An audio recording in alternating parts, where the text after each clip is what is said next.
Hello friends, welcome to Jagran IAS PCS. ये 7 April 2026 Indian Express का analysis है। इसमें जो भी यूपीएससी और स्टेट पीसीएस से रिलेटेड जो भी इम्पोर्टेंट न्यूज़ आर्टिकल्स होंगे उनको कवर किया जाएगा, जो कि आपके एग्जाम पॉइंट ऑफ व्यू से इम्पोर्टेंट हो सकते हैं। यहाँ पर हम इन न्यूज़ आर्टिकल्स के शॉर्ट नोट्स भी प्रोवाइड करते हैं, जिसमें कि इम्पोर्टेंट की पॉइंट जो है हाईलाइटेड होंगे, ताकि आप इसको as a prelims point of view से बाद में रिवाइज भी कर सकें। और मेन पॉइंट्स जो हो सकते हैं उसको अंडरलाइन किया गया है, ताकि आप मेंस पॉइंट ऑफ व्यू से इसको नोट कर सकें। चलिए शुरू करते हैं फर्स्ट न्यूज आर्टिकल के साथ। First news article Indo Pacific strategy से रिलेटेड है, इंटरनेशनल रिलेशन से रिलेटेड है। सो यहाँ पे ऑथर के द्वारा इस न्यूज आर्टिकल में ये कहा गया है कि जो USA, India, China, Japan, south Korea, ये कंट्रीज़ हैं। इन कंट्रीज़ के लिए जो इस इंडियन ओशन है और उससे रिलेटेड जो आसपास के एरियाज़ हैं, वो इकोनॉमिकली और स्ट्रेटजिक पर्पस से काफ़ी इम्पोर्टेंट है। ऑथर का कहना है कि ये कंट्रीज़ जो है स्टेट ऑफ मलक्का और ये साउथ चाइना सी, इसको एक इम्पॉर्टेंट लोकेशन मानते हैं जोग्राफिकली, इकोनॉमिकली और स्ट्रेटजिक पॉइंट ऑफ व्यू से। बट वेस्ट एशिया को as a Indo Pacific strategy में कहीं ना कहीं नेग्लेक्ट करते हैं। और उनका कहना है कि ये कंट्रीज जो है इंडियन ओशन को सिर्फ ये मलक्का स्टेट तक ही मतलब कि मान करके चलते हैं कि उनके जो इंटरेस्ट है यहीं तक सीमित है। बट जो वेस्ट एशिया का अभी जो कॉन्फ्लिक्ट चल रहा है, ईरान वॉर, उसमें इस कॉन्फ्लिक्ट से ये समझ में आया है कि जो एनर्जी पे डिपेंडेंस है, जो मलक्का स्ट्रेट है, वो एक इम्पॉर्टेंट पासेस तो है ही है, बट एनर्जी का जो पूरा सप्लाई चेन है यहाँ से इस तरह से ऐसे होकर के जापान, साउथ कोरिया, ऑस्ट्रेलिया, तो इन कंट्रीज़ को होकर के जाता है। तो जो भी लाइक माइंडेड कंट्रीज़ है, जो पार्टनर कंट्रीज़ हैं इंडो पैसिफिक ओशंस के लिए, जैसे कि इंडिया, यूएसए, जापान, ऑस्ट्रेलिया, तो इनको एज अ होल एरिया को एज अ एक ब्लॉक देखना चाहिए। और इंडियन ओशन जो है उसको एज एक सेंट्रल पार्ट के रूप में देखना चाहिए। पूरा इंडो पैसिफिक ओशन जो एक स्ट्रेटजिक इम्पोर्टेंस रखता है, उस पूरे एरिया को इंडियन ओशन को एज अ सेंट्रल देखना चाहिए, सेंट्रल पार्ट देखना चाहिए। और वेस्ट एशिया और East Asia as a bridge के रूप में, सेंट्रल पार्ट के रूप में देखना चाहिए। ऑथर का कहना है कि हम बहुत समय से ये जो ताइवान स्टेट है, मलक्का स्टेट है, इनको सिर्फ इंडो पैसिफिक का पार्ट मानते रहे हैं। जो हम स्ट्रेटजी बनाते हैं इन तक लिमिटेड होता है, बट हमें वेस्ट एशिया को इसमें इंटीग्रेट करने की ज़रूरत है। बिकॉज जो स्ट्रेट ऑफ हुर्मुज है, उससे जो ऑयल और गैस का सप्लाई का चेन जुड़ा हुआ है, वो काफ़ी इम्पोर्टेंट है। और इस रूट से 80% ऑफ एनर्जी सप्लाई जो है एशिया पैसिफिक मार्केट में सप्लाई किए जाते हैं। सो हमें एज अ होल ब्लॉक को देखने की ज़रूरत है। अभी जो कॉन्फ्लिक्ट चल रहा है उस वजह से जो साउथ कोरिया है, जापान है, इन्होंने अपने एनर्जी जो डिपेंडेंस है इनको डाइवर्सिफाई किया है। अभी जो ये कॉन्फ्लिक्ट चल रहा है उस वजह से जो जापान का स्ट्रेटजिक ऑयल रिजर्व्स है वो ख़त्म हो रहा है। जो साउथ कोरिया है वो न्यूक्लियर पावर पे जो है एज अल्टरनेटिव के रूप में देख रहा है। तो यूएसए के जो अलाई हैं इस रीजन में, लाइक जापान, साउथ कोरिया, तो उनके लिए जो एनर्जी सप्लाई चेन है वो इस रूट से होकर के जाता है। तो हम जो है वेस्ट एशिया का जो स्टेट ऑफ हुर्मुज है या बाबल मंडेब है, उनको हम इग्नोर नहीं कर सकते। जो पूरा इंडो पैसिफिक स्ट्रेटजी है उनको मिलाकर ही एक होता है। और वो चाहे ऑस्ट्रेलिया हो, इंडिया हो, जापान हो, साउथ कोरिया हो या यूएसए हो, तो इस रीजन को एज अ होल ब्लॉक देखने की ज़रूरत है। और तो और ये जो है East Africa, East Asia, West Asia, ये अफ्रीका के लिए भी एक इम्पॉर्टेंट रूट है। तो सो ये पूरे एरिया को, जो इंडो पैसिफिक एरिया है जिसमें कि East Africa, West Asia, East Asia और पैसिफिक ओशन के एरियाज, उनका जो एक जियो पॉलिटिकल लिंक है ये रूट से होकर गुजरता है। सो ऑथर का ये सजेशन है कि हम जो स्ट्रेटजी बनाते हैं इस रूट में, हम जो इंडो पैसिफिक स्ट्रेटजी बनाते हैं वो हमें वेस्ट एशिया को इंटीग्रेट करके देखना होगा। आई होप ये आपको समझ आया होगा। नेक्स्ट न्यूज़ आर्टिकल की ओर चलते हैं। Next news article Delhi pollution से रिलेटेड है। दिल्ली गवर्नमेंट जो है एयर पॉल्यूशन को कंट्रोल करने के लिए एक एक्शन प्लान लाई है, air pollution mitigation action plan 2026। तो ऑथर के द्वारा ये कहना है कि ये स्टेप जो है एक अच्छा स्टेप है और जो रिक्वायर्ड था दिल्ली के पॉल्यूशन को कम करने के लिए, इसमें से बहुत सारे स्टेप्स जो हैं उनको फॉलो करते हैं। पहले क्या होता था कि जैसा कि आप जानते हैं विंटर के मंथ में, मतलब कि विंटर से पहले दीपावली के समय पूरे दिल्ली एरिया में पॉल्यूशन का ऐसा लेवल होता है कि सुप्रीम कोर्ट ने भी कहा था कि एक गैस चैम्बर जैसा बन जाता है। तो पहले क्या होता था कि जब पॉल्यूशन बढ़ता था तब हम जो है एज अ फायर फाइटर के रूप में रिएक्ट करते थे, चाहे वो अभी का ग्रेडेड प्लान हो जिसमें कि एक लेवल के बाद जैसे जैसे पॉल्यूशन बढ़ता है वैसे वैसे मेजर्स अपनाए जाते हैं। तो ये एक रिएक्शनरी प्रैक्टिस था, मतलब जब पॉल्यूशन बढ़ता था तब हम रिएक्ट करते थे और उसका उपाय सोचते थे, और उसके उपाय के लिए स्मोक गन्स, पानी का छिड़काव और जो भी पॉल्यूटिंग व्हीकल्स हैं, कंस्ट्रक्शंस हैं, इसको धीरे धीरे इन पर हम पाबंदी लगाते थे। बट इनसे क्या होता था, वो ऐसा ही है कि आपके अगर रूम में कोई कूड़ा कचरा पड़ा हुआ है तो आप उसको टेम्पररी ढक देते हैं और उसको छुपा देते हैं, बट ये अगले वर्ष जो है फिर से आ जाता है। तो इसको जो है साफ करने की ज़रूरत है। जो दिल्ली गवर्नमेंट का ये एक्शन प्लान है उस ओर जो है एक इम्पॉर्टेंट स्टेप है, ये ऑथर के द्वारा लिखा गया है।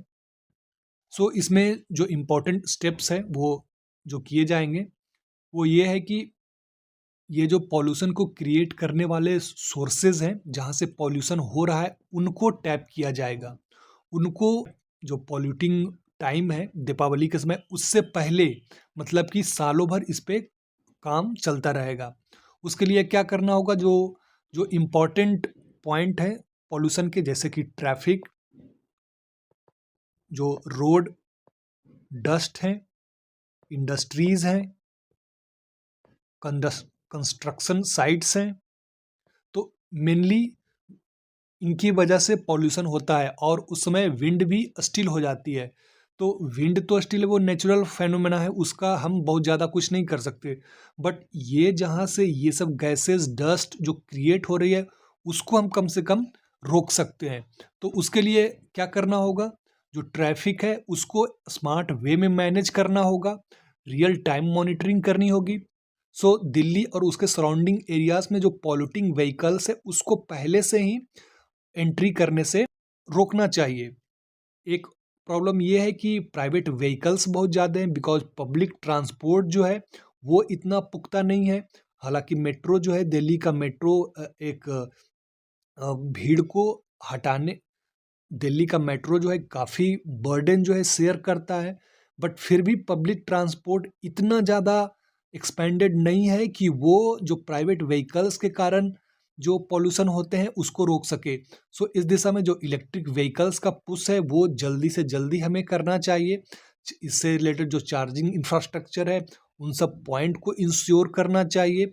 और जो मेट्रो आरआरटीएस इंटीग्रेशन है, बिकॉज बहुत सारे लोग जो दिल्ली के आसपास के एरियाज़ में रहते हैं वे दिल्ली में किसी काम से आते हैं, तो बहुत सारे लोग प्राइवेट व्हीकल्स का यूज करते हैं। अगर हम मेट्रो और आरआरटीएस जो कॉरिडोर बना है मेरठ, दिल्ली टू मेरठ, तो इस तरह का इंटीग्रेशन अगर हम ज़्यादा से ज़्यादा करते हैं तो लोग प्राइवेट व्हीकल्स कम यूज करेंगे। सो इस तरह से जो पब्लिक ट्रांसपोर्ट है उसको स्ट्रेंथन करके हम इस एक सोर्स के, इस पॉल्यूशन का एक जो सोर्स है उसको टैप कर सकते हैं। उसके बाद जो रोड है, हमारे यहाँ जो रोड का डस्ट है वो भी एक पॉल्यूशन का मेन कारण होता है। जो PM 2.5 एंड 10, ये भी एक पॉल्यूशन का मेन कारण होता है। तो इसकी वजह होती है कि रोड साइड जो डस्ट होता है, और वो डस्ट क्यों ज़्यादा होता है, बिकॉज बहुत सारे रोड जो है प्रॉपरली बने हुए नहीं हैं, ब्रोकन होते हैं, उनमें ग्रीन एरियाज़ नहीं होते हैं।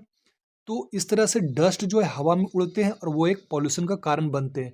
तो गवर्नमेंट के द्वारा ये कहा गया कि 3500 किलोमीटर रोड को रीडेवलपमेंट किया जाएगा, जो कि डस्ट का एक सोर्स होते हैं।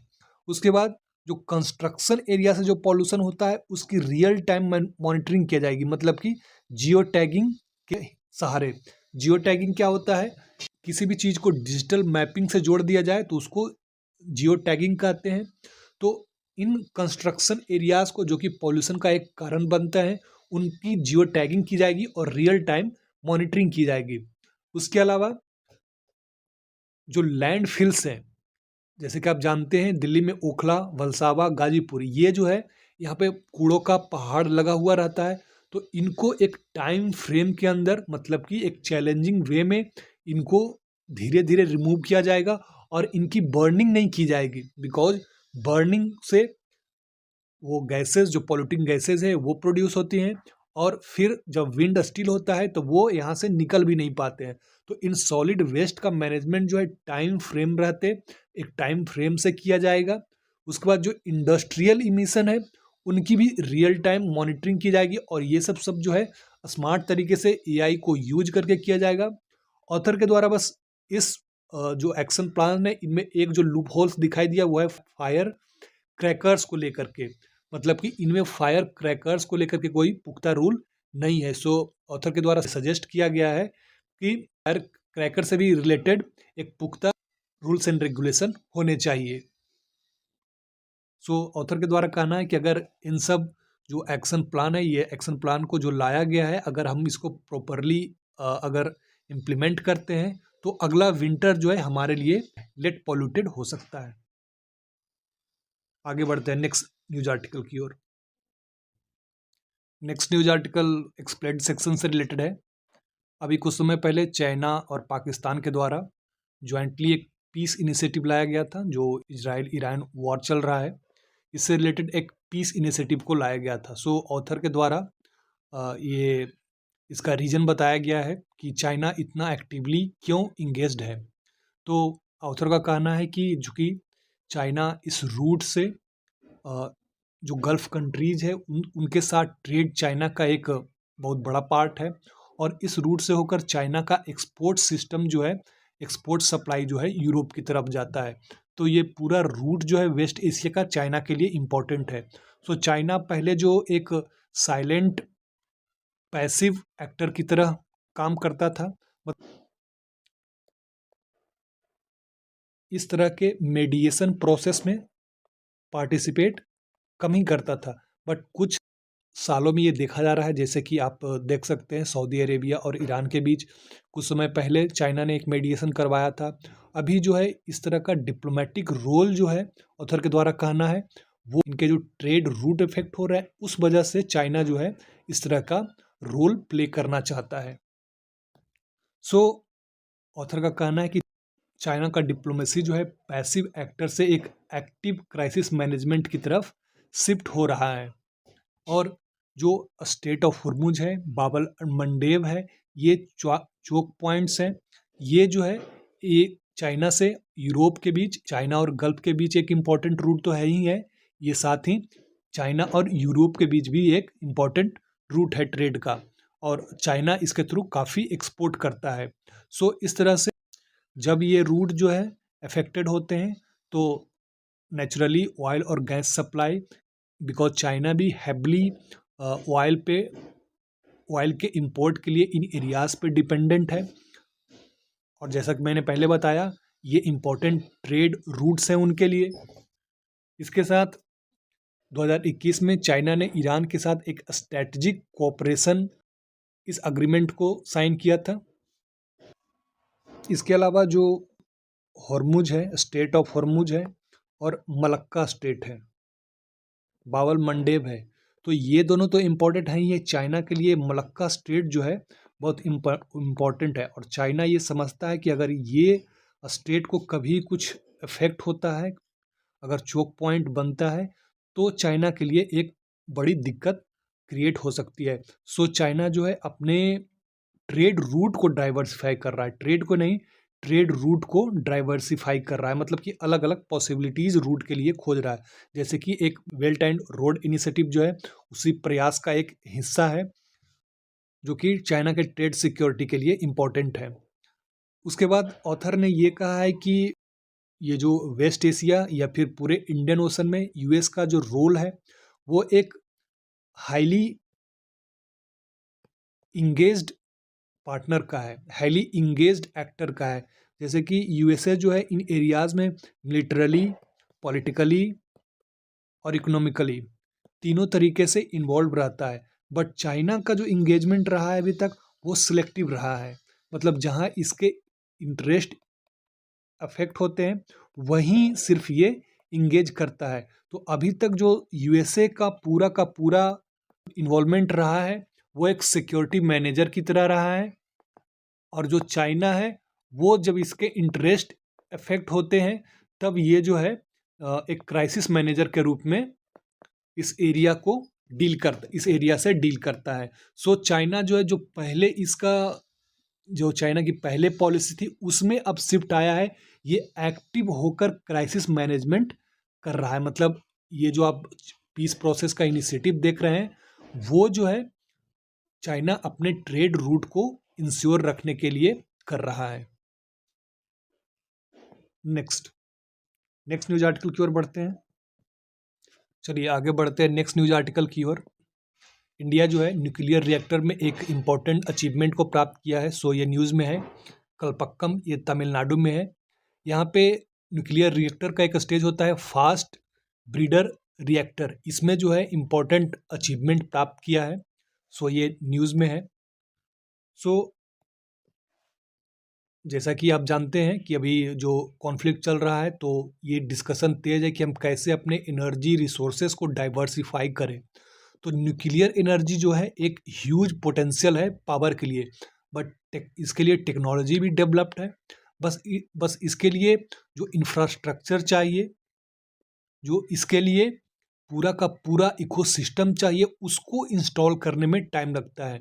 बिकॉज मन में ये क्वेश्चन उठता है कि जब न्यूक्लियर पावर में इतना पोटेंशियल है तब हम इंपोर्ट के लिए, हम एनर्जी के लिए ऑयल पे क्यों डिपेंडेंट है और कोल पे क्यों डिपेंडेंट है? बिकॉज इसके इंस्टॉलेशन में, इसके इंफ्रास्ट्रक्चर में एक तो काफ़ी ज़्यादा कैपिटल कॉस्ट लगता है और उसके बाद इनको इंस्टॉल करने में टाइम लगता है। सो टेक्नोलॉजी तो डेवलप है बट जो इंफ्रास्ट्रक्चर है पूरी तरह से डेवलप होने में वो टाइम लगेगा, और ये धीरे धीरे डेवलपमेंट स्टेज की ओर है। यहाँ जो है फास्ट ब्रीडर रिएक्टर, इस वजह से ये न्यूज़ में है। तो हम एक एक करके समझते हैं। पहले ये देखते हैं कि न्यूक्लियर एनर्जी से बिजली कैसे प्रोड्यूस की जाती है।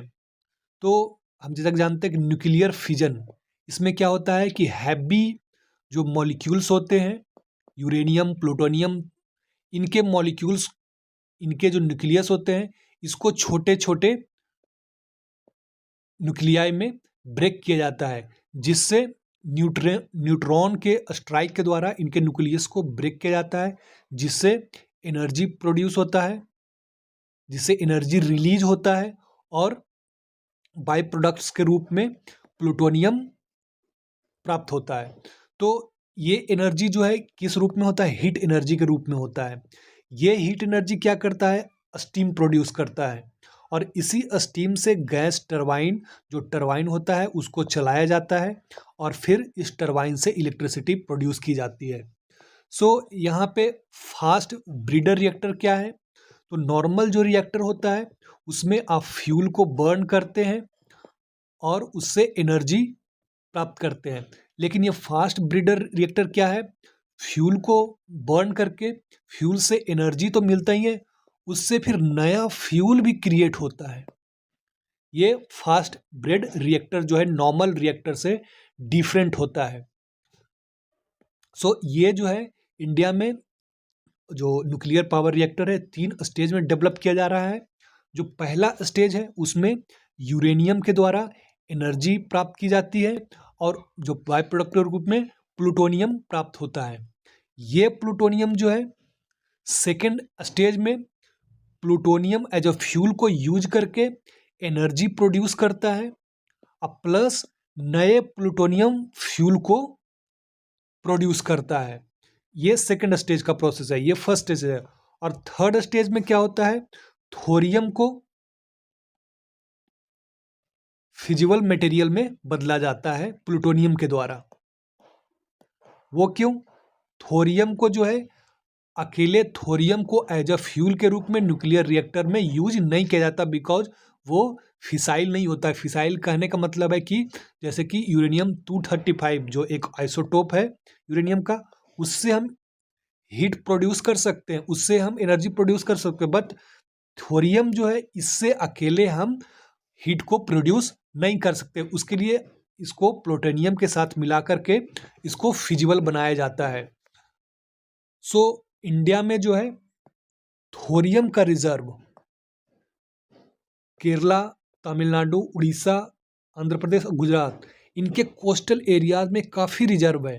बट चूंकि थोरियम को डायरेक्टली हम फिजिबल मटेरियल में नहीं बदल सकते, सो डायरेक्टली हम इसको एज अ फ्यूल के रूप में यूज नहीं कर सकते, सो प्लूटोनियम के द्वारा इसको फिजिबल मैटर एलिमेंट में बदला जाता है। और थोरियम का हमारे पास काफ़ी रिजर्व है, सो इसलिए ये डेवलपमेंट इम्पॉर्टेंट है। प्राइम मिनिस्टर के द्वारा इस डेवलपमेंट को एक क्रिटिकल स्टेप बताया गया है। वो ऐसा इसलिए बिकॉज यहाँ से अब self sustaining nuclear fusion reaction start हो जाएगा।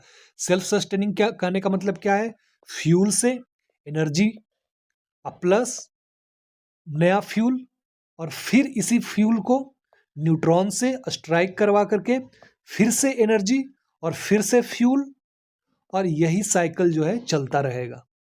सो ये एक क्रिटिकल स्टेप है, मतलब ये सेकंड स्टेप, जो 3 स्टेप है इंडिया का, वो सेकंड स्टेप जो है इंडिया अचीव कर चुका है। और इसके लिए ये भाबनी जो न्यूक्लियर एनर्जी के सारे प्रोजेक्ट को देखती है, वो एक पब्लिक सेक्टर एंटिटी है। सो इस न्यूज आर्टिकल से रिलेटेड जो इम्पोर्टेंट चीज़ें हैं वो आपको भाबनी याद रखना चाहिए। न्यूक्लियर फिजन के रूप में कौन कौन से फ्यूल यूज किए जाते हैं, यूरेनियम 235, प्लूटोनियम 239, ये एज अ फ्यूल यूज किए जाते हैं। सो आपको ये याद रखना है। इंडिया का जो न्यूक्लियर प्रोग्राम है 3 स्टेज का है।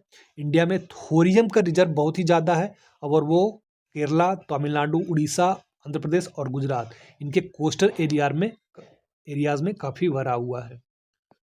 सो ये था आज का पूरा न्यूज आर्टिकल्स। आई होप आपके लिए यूजफुल रहा होगा। All the best and thank you for watching.